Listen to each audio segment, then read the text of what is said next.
चांद पर कैसे पहुंचेगा चंद्रयान-3? चांद पर कैसे उतरेगा चंद्रयान-3?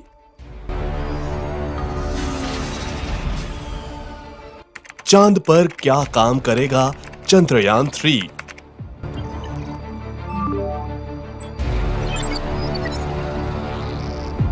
भारत के लिए चांद से क्या लेकर आएगा चंद्रयान-3?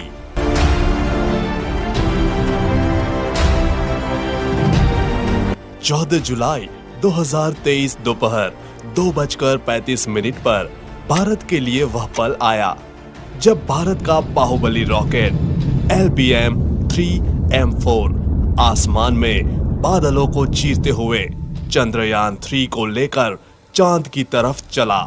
जब रॉकेट को लॉन्च किया गया तो इसकी शुरुआती रफ्तार 1627 किलोमीटर प्रति घंटा थी। आज हम इस वीडियो में आपको बताएंगे कि पृथ्वी से चांद की सतह तक पहुंचने में चंद्रयान-3 को किन प्रक्रियाओं से गुजरते हुए चांद तक पहुंचेगा। आइए जानते हैं विस्तार से। करेक्ट 2:35 पर रॉकेट LBM-3M4 का इंजन स्टार्ट हुआ और चंद्रयान-3 को हमारा रॉकेट बादलों को चीरते हुए चंद्रयान-3 को लेकर चांद की तरफ चला। और जैसे ही चंद्रयान-3 को लेकर रॉकेट बढ़ रहा था, हर एक भारतीय का सीना गर्व से चौड़ा हो गया। चंद्रयान-3 के साथ ही हमारी चांद की अगली यात्रा शुरू हुई। सबसे पहले दोनों बूस्टर रॉकेट स्टार्ट हुए। रॉकेट लॉन्च के 108 सेकंड बाद 45 किलोमीटर की ऊंचाई पर इसका लिक्विड इंजन स्टार्ट होने के बाद रॉकेट की रफ्तार 6437 किलोमीटर प्रति घंटा हो गई। बाहुबली रॉकेट LBM-3M4 चंद्रयान-3 को लेकर चांद की तरफ बढ़ा।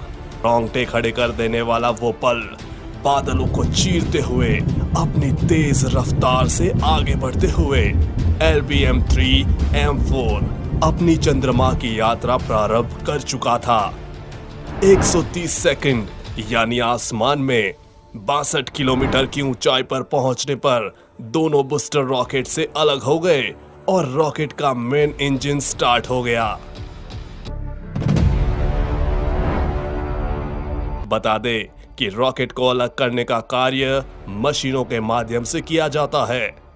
दोनों बूस्टर रॉकेट से अलग होने के बाद रॉकेट की रफ्तार 7000 किलोमीटर प्रति घंटा पहुंच गई थी।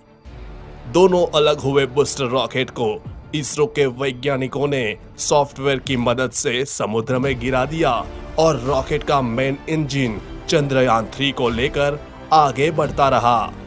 196 सेकंड पर रॉकेट से दोनों हीट शील्ड अलग हो गई, यानी यान के अगले हिस्से से दोनों शील्ड अलग हो गई।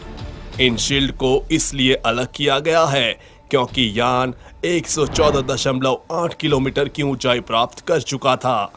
307 सेकंड पर रॉकेट से लिक्विड इंजन अलग हुआ। रॉकेट से लिक्विड इंजन अलग होने के बाद क्रायोजेनिक इंजन स्टार्ट हुआ और चंद्रयान-3 को लेकर पृथ्वी की कक्षा की तरफ तेजी से बढ़ा। क्रायोजेनिक इंजन स्टार्ट होने के बाद रॉकेट की रफ्तार 36,968 किलोमीटर प्रति घंटे हो गई थी और कुछ दूर जाकर क्रायोजेनिक इंजन भी बंद होकर चंद्रयान से अलग हो गया और भारत का चंद्रयान-3 लॉन्चिंग के 16 मिनट बाद पृथ्वी की कक्षा में स्थापित हो गया और धीरे धीरे अपना ऑर्बिट बढ़ाकर अब चांद की कक्षा में प्रवेश करेगा। पृथ्वी की कक्षा में प्रवेश करने के बाद प्रोपल्शन मॉड्यूल की सहायता से इसरो इसको आगे उड़ाएगा। इसरो चंद्रयान-3 को पहले तो कुछ दिन पृथ्वी के चारों ओर घुमाएगा।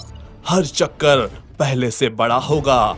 ये सभी चक्कर अंडाकार होंगे। अब आपके मन में सवाल होगा कि यह सभी चक्कर अंडाकार क्यों होंगे? तो इसका जवाब है कि अगर इसरो चंद्रयान-3 को गोल चक्कर लगाएगा तो वह एक ही जगह घूमता रहेगा। इसलिए अंतरिक्ष में किसी चीज को दूर या पास भेजने के लिए अंडाकार चक्कर लगाया जाता है। हर चक्कर के पहले चक्कर से थोड़ी दूर पर होगा। इस प्रकार इसरो चंद्रयान 3 को धीरे धीरे पृथ्वी से दूर भेजेगा।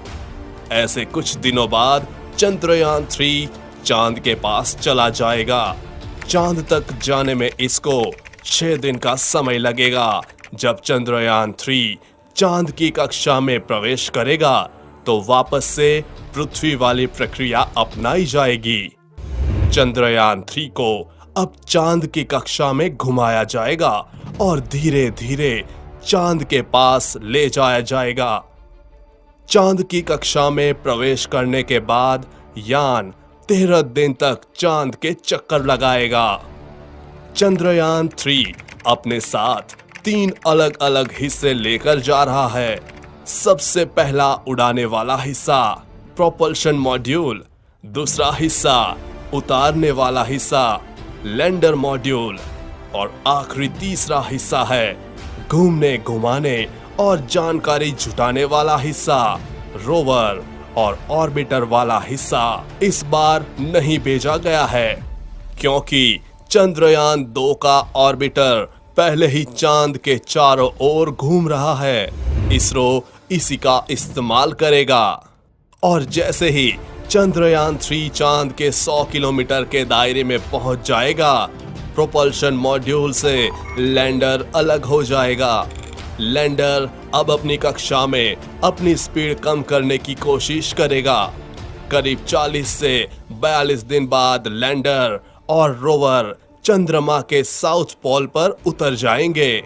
चंद्रयान 3 की चंद्रमा पर लैंडिंग 23 अगस्त की शाम 5:47 पर रखी गई है, लेकिन वहां सूर्योदय की स्थिति को देखते हुए इसमें बदलाव हो सकता है। अगर सूर्योदय में देरी होती है तो इसरो लैंडिंग का समय बढ़ाकर इसे सितंबर में कर सकता है। चांद पर चंद्रयान 3 को उतारना इस मिशन का सबसे कठिन पार्ट में से एक है। चंद्रयान 2 भी इसी समय फेल हुआ था। यह आखिरी 15 मिनट इस मिशन के सबसे कठिन मिनट होंगे। इस बार चंद्रयान 3 के लैंड करने के लिए 2 स्थान निश्चित किए गए हैं। अगर एक स्थान पर यह नहीं उतर पाता है तो इसको निश्चित किए गए दूसरे स्थान पर उतारा जाएगा। जैसे ही स्थान निश्चित हो जाएगा, उसके बाद चंद्रयान 3 सॉफ्ट लैंडिंग का प्रयास करेगा। जैसे ही चंद्रयान 3 चांद की सतह पर सॉफ्ट लैंडिंग कर जाएगा, उसके बाद इसरो के वैज्ञानिकों की कमांड पर रोवर लैंडर से बाहर आएगा। उसके बाद चांद की सतह पर चलकर अपने प्रयोग करेगा। इसरो ने एक बार फिर अपने लैंडर का नाम विक्रम और रोवर का नाम प्रज्ञान रखा है। यह अभियान चांद की सतह पर रासायनिक तत्वों और मिट्टी, पानी के कणों जैसे प्राकृतिक संसाधनों को देखेगा। यह अभियान चांद की बनावट को लेकर हमारी जानकारी में महत्वपूर्ण इजाफा करेगा। वैज्ञानिक परीक्षण के लिए यह अंतरिक्ष यान अपने साथ कई उपकरणों को ले जा रहा है, जिसमें सिस्मोमीटर भी शामिल है ताकि चांद के भूकंप को मापा जा सके। वैज्ञानिक इस तरह के परीक्षण से चांद की सतह के तापमान और वहां के वातावरण के अन्य तत्वों को जान सकेंगे। इस पर ऊर्जा के लिए सोलर पैनल लगे होंगे, जिसकी सहायता से रोवर को चांद की सतह पर ऊर्जा मिलेगी और यह वहां पर चल पाएगा। जानकारी के लिए बता दें कि इस मिशन को यानी कि रोवर और लैंडर को 14 अर्थ डेज के मिशन पीरियड के लिए ही इनिशियली डिजाइन किया गया है। हालांकि अगर सब कुछ सही रहा तो 14 दिन बाद इस मिशन को एक्सटेंशन मिल सकता है, लेकिन फिलहाल के लिए इसरो के पास 14 दिन का ही समय होगा। चंद्रयान 3 भारत के हर भारतीय के सपनों को पूरा करते हुए भारत का इसरो ऊंचाइयों को छू रहा है। यह महत्वपूर्ण उपलब्धि हमारे वैज्ञानिकों के अथक मेहनत का प्रमाण है। हम उनके उत्साह और प्रतिभा को सलाम करते हैं। ये इंफॉर्मेशन आपको कैसी लगी? कमेंट में अपनी राय जरूर बताएं। चंद्रयान 3 पर आगे भी अपडेट्स आती रहेगी, इसलिए अपडेटेड रहने के लिए चैनल को सब्सक्राइब करके बेल नोटिफिकेशन ऑन जरूर कर ले। जल्द मिलेंगे ऐसी ही इंफॉर्मेटिव वीडियो के साथ। तब तक के लिए बी हैप्पी, बाय बाय।